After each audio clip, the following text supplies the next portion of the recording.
Don in London, hello. It's December 24th. My video is all about recovery from addiction to either substance or behaviour. My substance was alcohol. My behaviour could be equally addictive around people, places and things. Collecting, trying to make relationships work, be the best lover, be the best worker, you name it. I strived and strived and strived and tried and tried and tried. And what drove me? I suppose fear of not being good enough. Yes, fear of not being good enough. Anyway, December 24th, and last night I went to a meeting of my fellowship, AA, Alcoholics Anonymous. The fellowship of which I do not speak. I don't speak for AA, never can, never will. It's full of unique, authentic people. But we had a bitter night, and one of our number, who is quite ancient, collapsed, and an ambulance and everything came, and the person was revived long enough to get in the ambulance, hopefully, and off to hospital, and hopefully is still with us. But if they're not with us, one of the things that we all ponder on when something like this happens is a person who is decades sober has had a fun life sober. And I was just talking to my mother on the telephone, and we had a good talk, and it came about that I had an idea in my head: do I endure Christmas these days, or do I enjoy it? And the answer is, I tend to enjoy it rather than endure it, because I'm with the people I want to be with at Christmas time, or whatever festival it happens to be. I tend to be with the people I need to be with, whether it's family, friends, or community, or in fellowship.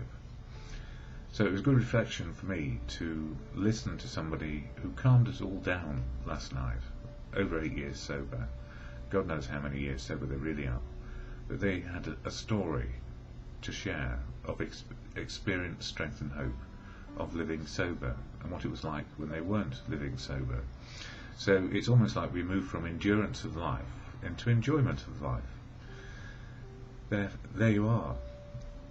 Life works in recovery, and that's the point of all my videos, that life does work in recovery, and what helps me stay in recovery so I can enjoy life rather than endure it. And sometimes we do have to endure things. So last night I was stuck out in the cold whilst all this was going on, and the wind chill factor was well below -5 or 6, I should imagine, but there was a biting wind, an Arctic wind, which left me awake for quite a long time. So what do when I'm awake and I have insomnia? I do something. It's what Dale Carnegie said: if you can't sleep, you might as well do something useful. And that's very much what the Fellowship of AA is about, doing something useful on a daily basis to enjoy life and not endure it. But some things we do need to endure. We need to strive and have goals like everybody else, so that we have some purpose. So AA saved my life. I had a moment of clarity where I came out of the gloom of I need to do this and prove that I can do it on my own, to a place of I need help to do it on my own. And it was then that all the medical support, all the family support had paid off.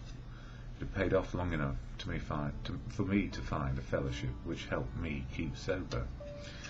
So the Fellowship of AA, as I say, is full of unique, authentic people who can speak where they will about their recovery in a way which suits them.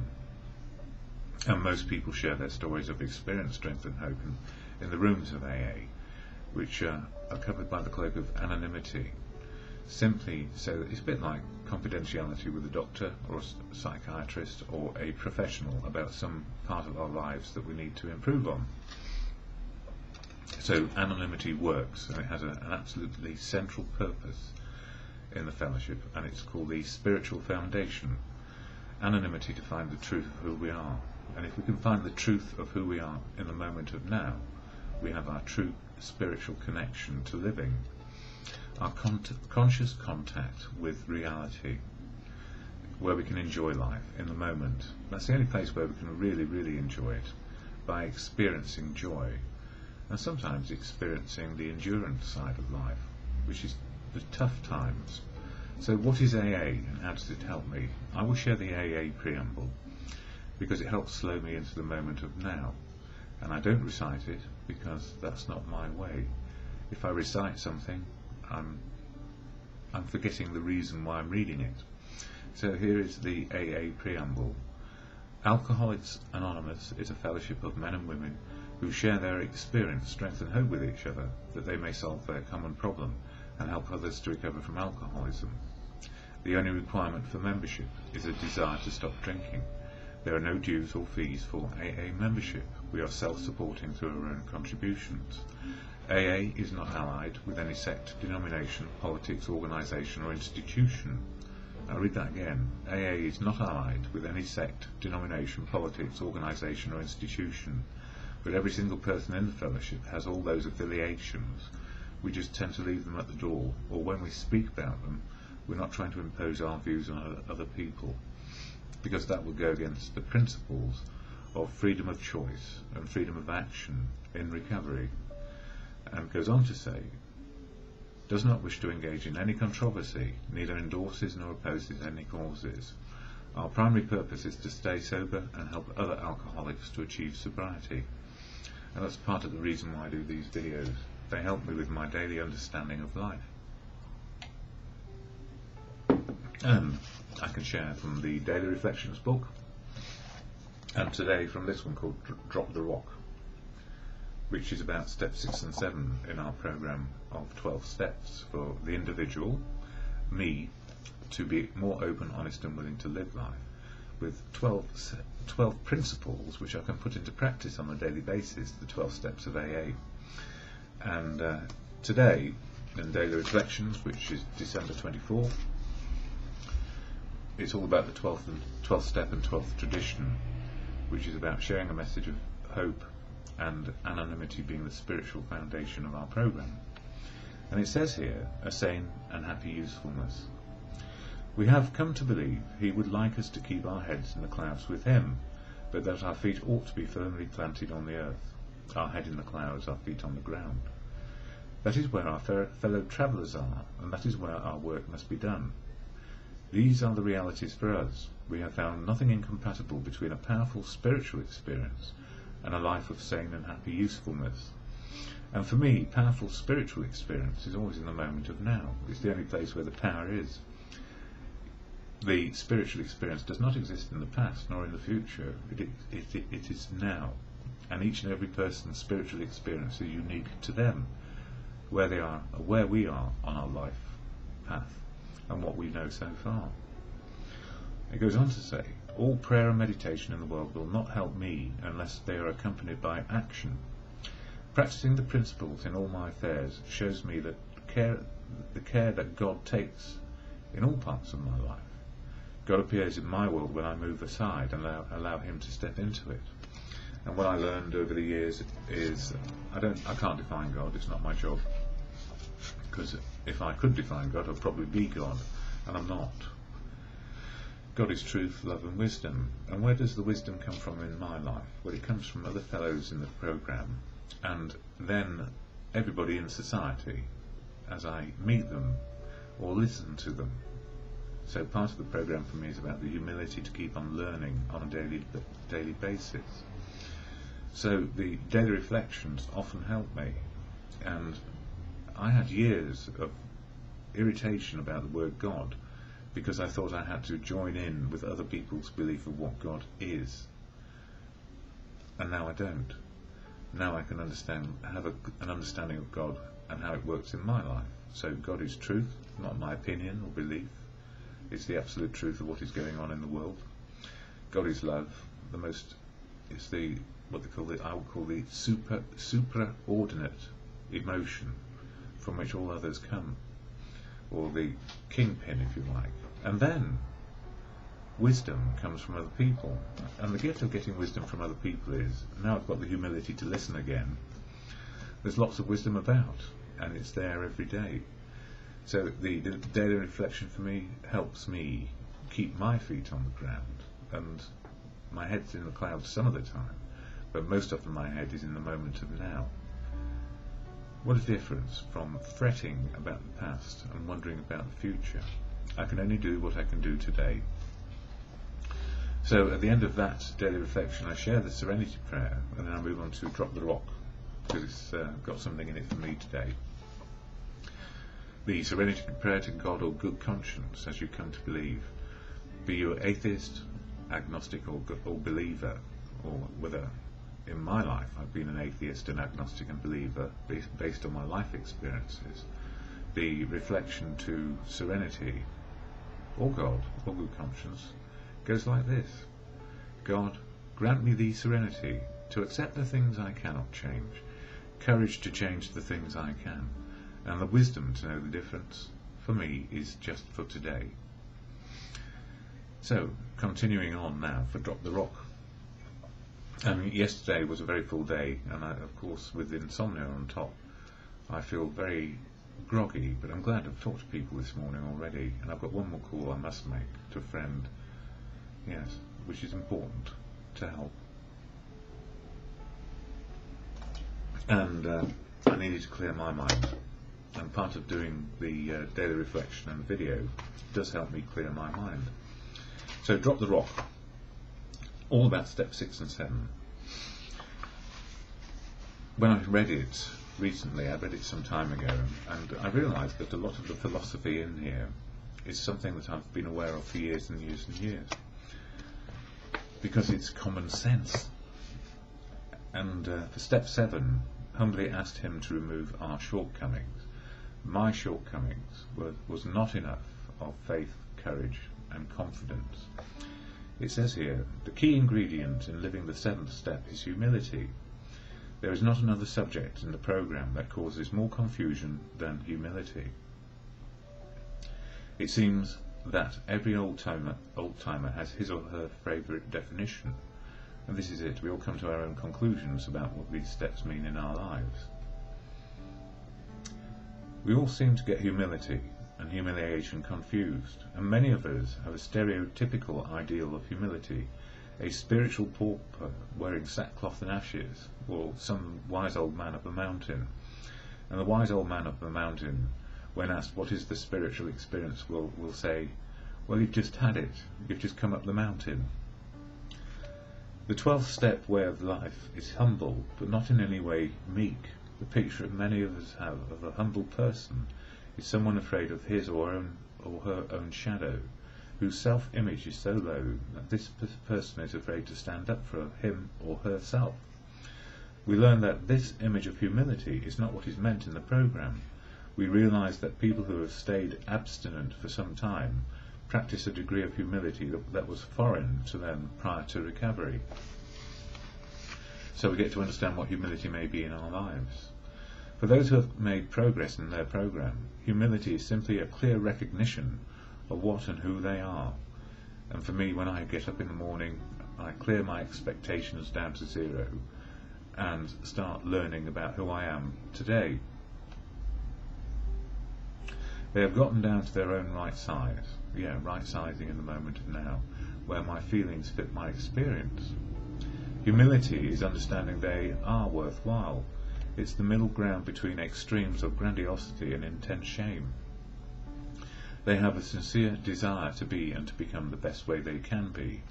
Today we remember that humility is not being meek, it is being our true selves, the truth of who we are and can be today. Humility for us, staying our right size and remembering we are as humble as we are grateful. For our definition we will use this idea from Sam Shoemaker. Humility equals gratitude, and that's very much like when we do our step 10, what disturbs us on a daily basis and what we're grateful for. Humility is an attitude. As much it must be practiced to be maintained, and it must become a discipline to be developed, just like every other attitude. In developing humility we are faced once again with an active surrender in asking God or good conscience to remove our shortcomings. We must move and act in a manner that reflects our willingness and surrender. To do this requires spiritual values, service, perspective beyond our addiction to alcohol, drugs, food, sex and so on, to the addictive nature of our lives. In other words, out of proportion and at extremes where we can't turn ourselves off. Asking through prayer and being willing to receive through humility. Trust, asking for help, overcoming fear, understanding and trusting the process, dealing with stress, responsibility in action, solution-focused thinking. So from moving from the problem of a step 6 defective day, full of fear, brave facing and ego, into a step 7 day of courage, faith and confidence is my shorthand for it. We will discuss the above aspects of the 7th step and find a method for making this step a foundation for the rest of our lives. A foundation for the rest of our lives is true humility. Within the 12-step program, true humility is the ability to keep on learning life on a daily basis, not setting expectations to a degree where they cause resentment because we just can't achieve that. The first aspect of the 7th step we will look at is spiritual values. Part of this discussion must be a clearer focus on humility. What exactly is humility? The dictionary defines humility as the state or quality of being humble of mind or spirit, absence of pride or self-assertion, or acts of self-abasement. Humble is defined as having or showing a consciousness of one's defects or shortcomings. Not proud, not self-assertive, modest. Obviously, the second definition of humble is almost word for word a restatement of the purpose of the 6th step, to become entirely ready, and that's conscious in the moment. So if we practice step 6, humility will be the result. That seems to make sense, doesn't it? Still, it seems as if there is something missing here. And I like this bit because it says here, humility is our acceptance of ourselves. It is strange how we can go to school and learn a lot of facts but never learn much along the way about ourselves. We can take up nursing, teaching, counselling and giving ourselves to the needs of others while never having our own needs met. Because if we give selflessly, we forget. It's purposeful forgetting. Why does it seem as if it is easier to solve the problems of the world than to solve our own problems? Why do we love the drama of focusing on our problems? We simply don't know ourselves very well. That's what the 12 steps are all about, knowing ourselves better on a daily basis. When we look into a mirror and attempt to understand ourselves, our conclusions about what we see are usually very different from what a friend sees. When we finally work the 6th and 7th steps and take the time and make ourselves a priority, we usually make a startling discovery. There exists within us at all times a higher power that is the builder of all successes and our comforter during times of trial. And that's what I call my good conscience, which I feel is accessing truth, love and wisdom in the world. And, a higher power in my life, truth, love and wisdom in the world, means that it is a constant and it's always there. Many of us believe the understanding of ourselves is in direct relation to our understanding and contact with our higher power, our good conscience in my case. Well, I may be wrong, but it feels right. The image we see and the identity we have is one of humility before that power. In other words, I'm not as good as I think I am, but with humility I can keep on learning. Yeah, that sounded a bit egocentric. Humility is our acceptance of ourselves based on our continual surrender to learning. It doesn't say to learning, that's my bit.